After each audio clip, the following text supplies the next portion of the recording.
You done tune in to Brie and Brie Productions. They like the girls, they ain't looking for no husband. Catch them on the tube, bullshit and they thuggin'. Don't like the video and join the discussion. You can subscribe if you want to, little buddy. Just know if you don't, you gon' miss these discussions. They come with the content and talk about stuff that they know that you do in the dark, but won't say in the public.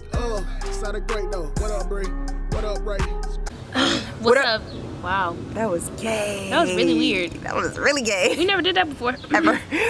What up, YouTube? Hello, YouTube. It's Brie. And Ray. And we're back at it again with another my video. Video. For y'all. For you guys. Yeah. Today, we're giving y'all some story time. Y'all been begging for the stories. So, first she gonna talk about when I dragged my ex-girlfriend with my car. Alright. And then we're gonna talk about when we left Ashley in Atlanta. It was interesting. It was a fun day. So this was a couple years ago. Me and my ex-girlfriend, we shared dorm rooms for my junior year in college. You tell me your story, I'll go charge my phone. We was just moving out of the dorms. It's the last day we could be there. But we had gotten into it really bad. My ex was crazy, y'all. When she got mad, she used to take it overboard and she'll like throw everything at me. Like she done threw my laptop at me 1,000 times, shoes at my head, all types of crazy stuff. Set my shoes on fire.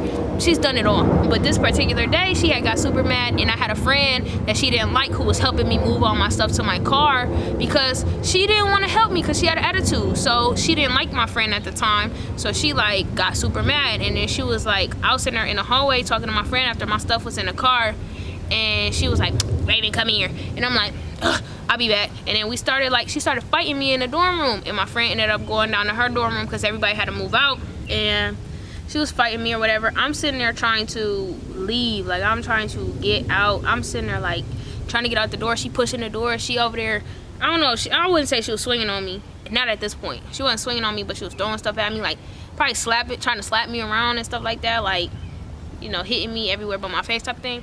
So I ended up getting out of the dorm room. I started running down the hallway. I had stuff with me, like my last little bit of stuff with me so I could go put it in the car. And she chasing me, and I ain't no little okay, but I just don't feel the need to put my hands on my girl or somebody I'm involved with. So I'm sitting there by all costs trying to get the on because she really trying to fight me, like. So I'm running down the hallway. By this time, y'all, everybody was gone. It was so ironic that nobody was in the hallway to help me. I'm sitting there dropping stuff on the floor, trying to go back and get it, and then I hit the stairway, and in the stairway, there's like brick walls. She catch up to me, and I just get out the door, and she like pushed me up against the brick wall. She start tripping, like trying to bang my head on the brick wall, all types of stuff. I'm sitting there like screaming for help, y'all. I'm like, somebody help me, somebody help me. And she takes something that's really significant to me, like something that means something to me from my past away from me, and she go run back to the room. So these people came out from the floor above us, and they like, you need help? Do we need to call the police? And me being the dummy I was like, no, don't call the police. I'm okay. They like, are you sure? Are you sure? I'm sitting there crying in the hallway because she done like bang my head up against a brick wall, y'all. Like I was really upset. As bad as I wanted to fight her, I just couldn't fight her. Like I didn't have it in me to fight her. So after that, I don't remember what happened, but I ended up going back trying to get my stuff. She was holding all like stuff that meant something to me hostage. So I go down to the car and I leave. Like I'm like, you know, you can keep all of that. I had most of the stuff that I needed to move out. I had the car. I didn't know how she was about to make it home. I didn't know none of that, but I'm like, because we stayed in the city. So she was in East Lansing. Now I'm sitting there, I'm about to leave, go to the city. But I was crying like crazy, so I didn't want to drive like that. So, and then like also like I felt bad like about to leave her. But she like really like showed out. Like I really didn't do nothing to her for her to do all of the stuff that she was doing. So I had pulled around to this, it was like a Sears or something like that, not too far. Then she called me crying. Like she called me crying like crazy, like, Raven, I'm so sorry. I didn't mean it. Like, please don't leave me out here. I don't have no way home. Please this, please that, or whatever. I swear I won't say nothing to you, none of that. Like, just get me home and we'll never gotta talk again. I'm so sorry. She crying and snot crying. So then my soft sentimental was like, yeah, I can't leave her in Atlanta. She don't have no way home. When I went to go get her, she sat in the passenger seat with her stuff. The car's packed full of things. And we driving and we about to hit the freeway. But right before the freeway, it's like some stuff or whatever. She said something petty and I'm like, see, this is why I didn't want to take you home. Like, this is why, because you always on some stuff. But she was like, well, don't take me home. She hopped about the car right then and there. So it's like some buildings and stuff like that. And we didn't hit the freeway yet. And she started walking. And I'm like, So So I'm mad at this point. Now I'm pissed. So I'm like, I'm about to put her stuff out my car. So I drive around the corner. I see her, and I get her stuff. She like a good couple yards away from me. So I put her stuff on the ground. Like I start walking. Like this is her all the way up here. This is the car all the way back here. And like halfway there, I put her stuff. She turned around and she see me, and she start running towards me. Like she running towards me, and I'm like, oh. So like I hop up in the car, and she like damn near there, and I put that mug in drive, and she holding on to the door, holding the door, like doing this to the door, and I skirt off. All I know is in the little side mirror, I see her rolling on the ground, y'all, and she's screaming. And somebody's watching us do this. And I'm like, damn, they're about to call the police on us. Like they watching, they on the phone watching us do this. And I'm like, bro, what? And I get out the car, I'm like, bro, and she's bleeding. Her whole, like she's just bleeding everywhere. And I'm like, oh my God, dog, like what did I do? Right then and there, I couldn't even be mad no more, because I'm like, she's hurt. Like, and me being the person I am, like I don't care how bad we are into it and how toxic it was at the time and how I should have left it alone. She was bleeding, and I felt bad. I'm like, damn. And even though she just tried to beat my ass, I couldn't leave her. And then people watching, I'm like, bro, we about to go to jail, dog. We black, and we can't be doing this. So she started walking away. She like, leave me alone. I'm like, bro, you're bleeding everywhere. Like, she like, leave me alone. No, this, not that. So like, she walking away from me, and like, she go around this little corner, and then I pull into this driveway, and you can see her walking up the sidewalk, and I get out the car, and I go pick her up, and she got blood leaking down her leg like crazy. And I'm like, she like, no, leave me alone. And I'm like, so somebody walked out the building that's right there, and they like, is she okay? And I'm like, yeah, she fell. We just need, you know, whatever, like the dude, whoever was calling the police, I didn't even see him no more. So they come bring us like a whole first aid kit, and I start like basically doctoring her knee. She crying, and I'm like, you know, I'm sorry, I love you, I'm sorry. That's basically like the gist of everything. I cleaned up her boo-boos, and then like I literally took her to Big B's to get her something to drink. Like I got her a nice little frappe or whatever, like her favorite frappe. How did I end up getting suckered into treating her, and she beat me up, and I ended up boo-booing her, babying her boo-boos and shit, because I dragged her with my fucking car. She was boo-booing her. So yeah, that's that story. Now we gonna talk to y'all about the Ash in Atlanta story. And you tell most of it because y'all was the one arguing. I only have like, I don't even remember what happened for real. You have to refresh my memory. Okay, all I know is the night before. Okay, first it was a nice trip. It was a nice event. We went for my birthday to Atlanta. We drove out there. What did we do the first day? We went to the mall. That was a big mall. We saw Ray J in the mall. After that, we went to the club that night. We went to Magic City. I was not pleased with the strippers. Nah. At all. I mean, the highlight of being there was the fact that I got a picture with Nick Cannon. And he was throwing hella money around. Yeah. Well, that's because he was recording a music video. Him and Fat Joe. Yeah. Which I haven't seen yet, even though I haven't looked for it either, but still. Facts. What did we do the next day? We was eating. What did we do? I can't remember. We went to the mall like 6 times. We did. I swear we was at the mall every day. It was a huge mall. Yeah, we went to that mall like every day. And then we went to the that other mall with the expensive stores, because we went to go to Prest. We did go to Prest, and we went to Gucci. That's when I bought my Gucci flip-flops. We got some pictures with Rashida. We went out the night of my birthday. And this was the night, the birthday bash. I don't know if y'all know what birthday bash is in Atlanta, but it's when like most celebrities are in Atlanta for this big old fun event. It was the birthday bash. I don't know. It was really like everybody was in Atlanta at this point. Me and Brio dressed to impress. We was sexy, Ash bro. looked nice, like all of that. We all was popping, like. And we so we on the way to there. I don't know what happened, but they both caught an attitude, right? I have no idea what we were so upset about though. I don't know what exactly. It was probably something petty, like me and Ashley argue about the way we talk to each other, because we're both like emotional talkers. Like we speak with such emotion that we don't like realize that the other person may take it as the other person is being upset and stuff like that. So we argue about the tone in our voice. She got an attitude at me probably, and then after that, like Ashley tries to control her anger and act like nothing's wrong, but as her girlfriend I could tell that everything was wrong. So I'm like, I'm getting out the car. Raven, they got out the car. And I had a pee so bad, so I went like behind some cars, so I had to pee. So I went pee. I come back and we like about to walk towards the club. Ashley stays in the car. So Brio gets mad. Cause like, why are you still in the car? Why are you still in it? And we are obviously walking to the club now. Now, why would I let you, as a female, even though I'm a female too, but as a more feminine woman, walk across the street and around the corner and all that type of stuff by yourself? With all the men that was hounding me and Raven out there, let alone hounding you because of your big old booty.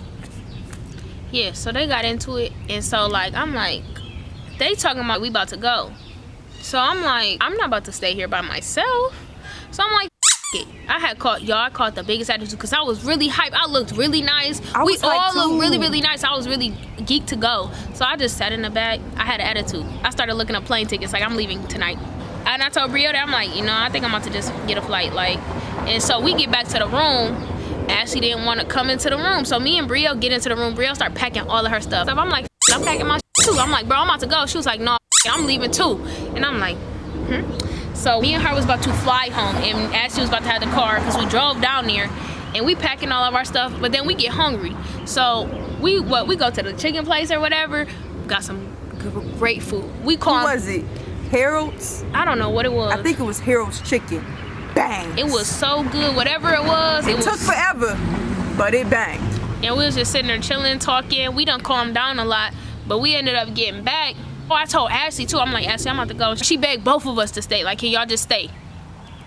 And I'm like, okay. So we end up staying. We eat. We go to sleep.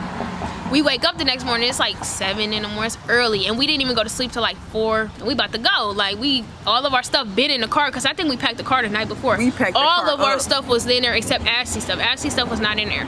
So they talked a little bit that night because they weren't as hostile in the morning. But something happened that morning that triggered them both. It was I remember what it was. It was the way you put her bag in the car. You put her bag in the car some way she did not like, and Ashley caught the biggest attitude. Did you see how I put her bag in the car though? No, I remember y'all was talking about. I just remember y'all talking about it. And then so Ashley caught an attitude and Brio caught an attitude too. And then it's a bag. Ashley took her stuff out the car. She act like it was a baby. It's a bag. Ashley took all her stuff out the car and started walking up the street.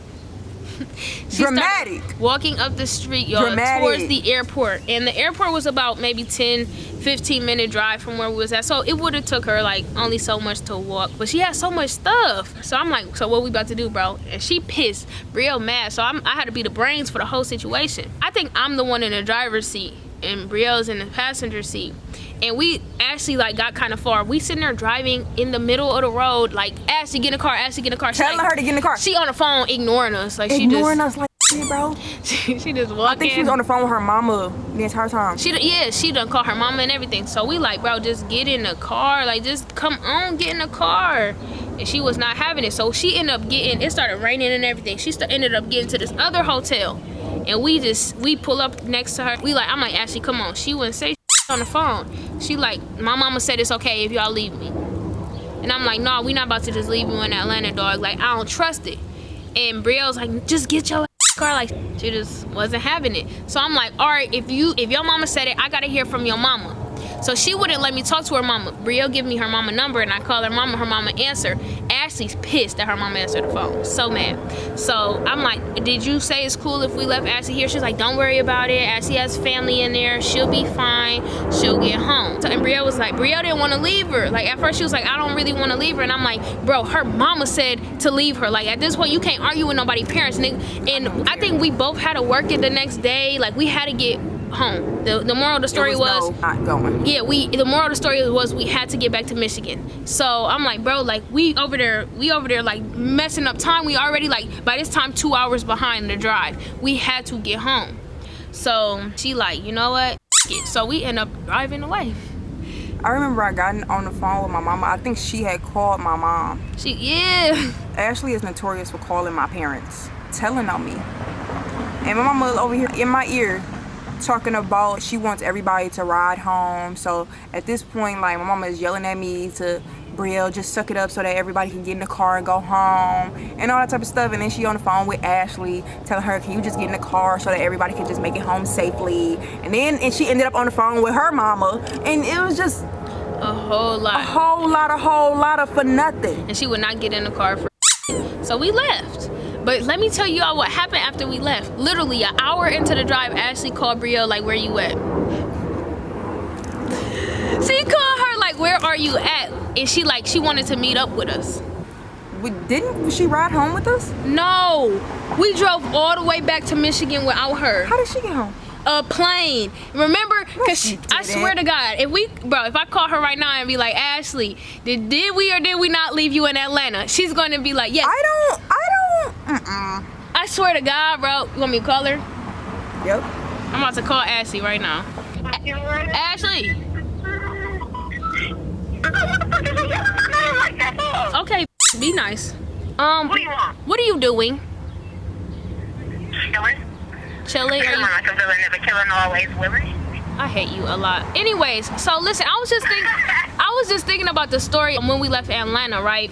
Didn't we did leave your in Atlanta, didn't we? No, I told you I leave and I went into that hotel. Okay, but then we got back to Michigan without you. Yeah, I never got in the car with y'all.